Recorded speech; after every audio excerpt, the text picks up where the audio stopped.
You're in the middle of your lawsuit against your doctor for medical malpractice. And one day your attorney calls you into his office and tells you something that he wants out of your case. What are the two key reasons why an attorney would want out of your case in the middle of your lawsuit? You want to know the answer? Come join me for a moment as I share with you some great information. Hi, I'm Gerry Oginski. I'm a New York medical malpractice and personal injury attorney. All right, so now you brought a lawsuit against your doctor claiming that he was careless and that his carelessness was a cause of your injury. And before your lawyer was allowed to go forward and start a lawsuit on your behalf, the very first thing he had to do was obtain all of your medical records. And then he had to send those medical records out to a board-certified medical expert who confirmed, number one, that your doctor was in fact careless, that he violated the basic standards of medical care. Number two, that that carelessness was a cause of your injury. It doesn't have to be the cause, it only has to be a cause. And number three, that in fact your injuries are significant or permanent. So now during the middle of your lawsuit, your attorney calls you into his office and said, listen, there's a problem. I need to be relieved as your attorney. And you say, why? You're shocked that you'd hear this. Well, the attorney is going to give you one of two reasons, or maybe even both. The first reason is you have lied. Maybe you lied to him. Maybe you lied to the defense attorney during the course of your pretrial question and answer session known as a deposition. Maybe you lied in some application that now came out. Maybe you lied about something you thought had nothing to do whatsoever with the case. Maybe you had a criminal past and you were asked during your deposition whether you were ever convicted of a crime and you said no, you weren't. There could be another reason why your attorney wants out of the case at this stage. Maybe he no longer has a medical expert to support your claim. Now, how could that be? I'll tell you how. It could happen because the doctor who reviewed your records at the very beginning may have learned something new, or may have learned something about the medicine to reveal that no, the doctor was not careless. Or maybe there were additional records that were sent to him after your lawsuit started that now changes his entire opinion. In that instance, where you no longer have a medical expert to support your claim, the attorney cannot proceed forward.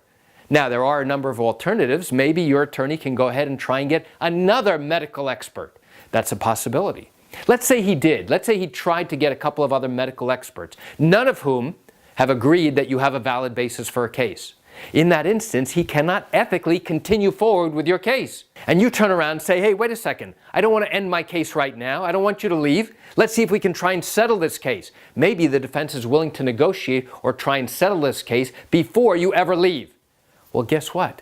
If you don't have a valid basis for a case, now you know full well that the attorney cannot proceed forward. Maybe he can try and negotiate as a settlement tactic. In all likelihood, the defense is not going to want to negotiate at that point. So, what are the options? Well, the option is that your attorney tells you, listen, I want out of the case.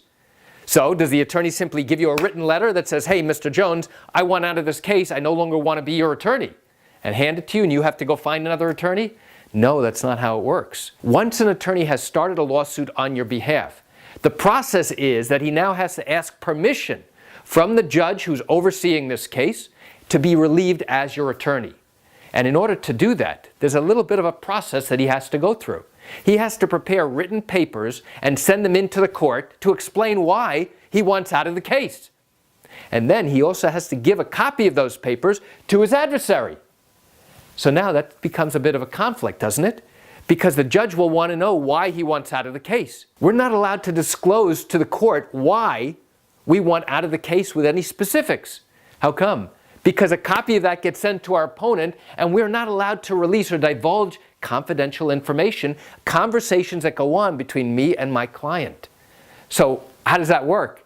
So here's what happens.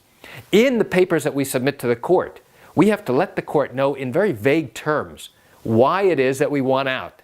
And typically you'll hear some phrasing like, Judge, we have irreconcilable differences and now I need to be relieved as counsel. Okay, that's basically code, legal code, which says, hey, there's some underlying problem here. So what happens then? Well, a few weeks later, the judge will ask the attorneys to come into court to have oral argument on the issue. So now I'm there, my opponent is there, maybe my client is there. And now the judge says, okay, counselor, why do you want out? And I look around, I see my opponent standing next to me, I see my client standing next to me, and I say, Judge, can I talk to you privately for a moment? So now the judge says, okay, you can approach. Now I go up to the bench and I tell the judge the reasons why I need to get out of the case. Judge, I no longer have an expert. I can't go forward with this case. I've tried to get other medical experts. They no longer support this case. I need to get out. If that's the reason, in all likelihood, the judge will say, fine, counsel, you're relieved as the attorney on this case, and now he'll give you, the injured patient, time to get another attorney. If, on the other hand, the client has lied to me, or has lied in court, or has lied in papers, or in pretrial testimony, I'll have to say, Judge, there are inconsistencies between what my client has said and what's in the papers, what's in the records, and I cannot ethically go forward. Again, in that instance, the court will likely release me as the attorney without divulging the specific reasons to my opponent why he's letting me out of the case. So why do I share this great information with you? I share it with you just to give you an insight and an understanding into what happens from time to time when an attorney now calls you into his office to go ahead and discuss why he needs to get out of the case. And it's usually because one of those two things. Either you have lied about something in the case, or he no longer has a medical expert to support your claim in order to proceed forward. You know, I do understand you're watching this video because you likely have questions or concerns about your own matter. Well, if your matter did happen here in New York and you're thinking about bringing a lawsuit but have not done so yet because you still have questions that need answers, what I invite you to do is pick up the phone and call me. You know, I answer questions like yours every single day and I'd love to talk to you. You can reach me at 516-487-8207 or by email at Gerry, Gerry, at Oginski-law.com. Well, that's it for today's video. I'm Gerry Oginski. Have a fantastic day.